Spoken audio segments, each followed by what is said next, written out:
তেহরানের ব্যস্ত রাজপথে এখন প্রতিবাদের উন্মাদনা মিলেমিশে একাকার। ইরানের রাজধানী জুড়ে টাঙানো বিশাল সব বিলবোর্ডের দিকে তাকালে যে কারোরই মেরুদণ্ড দিয়ে হিমস্রোত বয়ে যাবে, যেখানে জলজল করছে মার্কিন প্রেসিডেন্ট ডোনাল্ড ট্রাম্প এবং তার পরিবারের সদস্যদের ছবি, আর সেই ছবির পটভূমিতে জ্বলন্ত হোয়াইট হাউসের বিভীষিকাময় দৃশ্য। সব মিলিয়ে যেন এক ভয়াবহ যুদ্ধের আগাম বার্তা দিয়ে রাখা হয়েছে। বিলবোর্ডের ওপর বড় বড় অক্ষরে লেখা রয়েছে পারস্য ভাষায়, রক্তের বদলে রক্ত। এই স্লোগানটি যেন সেই পুরনো ক্ষোভের আগুনকে নতুন করে উস্কে দিচ্ছে। ট্রাম্পের পরিবারের সদস্যদের ছবির নিচে রাখা কফিনগুলো যেন এক শীতল পরিণতির ইঙ্গিতবাহী, যা পুরো বিশ্বকে নতুন করে চিন্তার ভাঁজ ফেলার সুযোগ করে দিচ্ছে।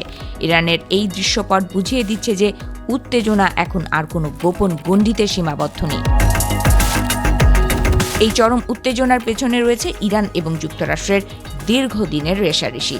ইরান সরকারের ঘনিষ্ঠ বলে পরিচিত ওজ আর্টস অ্যান্ড মিডিয়া অর্গানাইজেশনের এই প্রচারণাকে এক নতুন উচ্চতায় নিয়ে গেছে। তাদের তৈরি এসব ব্যানার ও বিলবোর্ড কেবল ছবি নয়, বরং এক ধরনের মনস্তাত্ত্বিক যুদ্ধ কৌশলের অংশ, যা সাধারণ মানুষের মনে বিপ্লবের বারুদকে জিয়ে রাখছে। ইরানের নতুন সুপ্রিম লিডার মোস্তফা খামেনি ইতোমধ্যেই হুঙ্কার দিয়েছেন যে তাঁর বাবার হত্যার প্রতিশোধ নেওয়া এখন সময়ের দাবি মাত্র। তিনি স্পষ্ট ভাষায় জানিয়েছেন, যারা এই অপরাধের সঙ্গে যুক্ত তাদের শাস্তি নিশ্চিত এবং তারা স্বাভাবিক মৃত্যুতে মরতে পারবে না। ইরানের উচ্চপদস্থ নেতাদের এই কঠোর অবস্থান বিশ্ব রাজনীতিতে এক অনিশ্চয়তার ঘনঘটা তৈরি করেছে। পাল্টা প্রতিক্রিয়া ডোনাল্ড ট্রাম্পও চুপ করে বসে থাকার পাত্র নন। তিনি সরাসরি হুমকি দিয়েছেন, ইরান যদি তাঁর উপর কোনো হামলা চালানোর চেষ্টা করে তবে মার্কিন বাহিনী এমন ধ্বংসলীলা চালাবে যা ইরান আগে কখনো দেখেনি। ট্রাম্পের এই কঠোর হুঁশিয়ারি যুদ্ধের সম্ভাবনাকে আরও জোরালো করে তুলেছে, যা বিশ্বজুড়ে নিরাপত্তা বিশ্লেষকদের কপালে চিন্তার ভাঁজ ফেলেছে।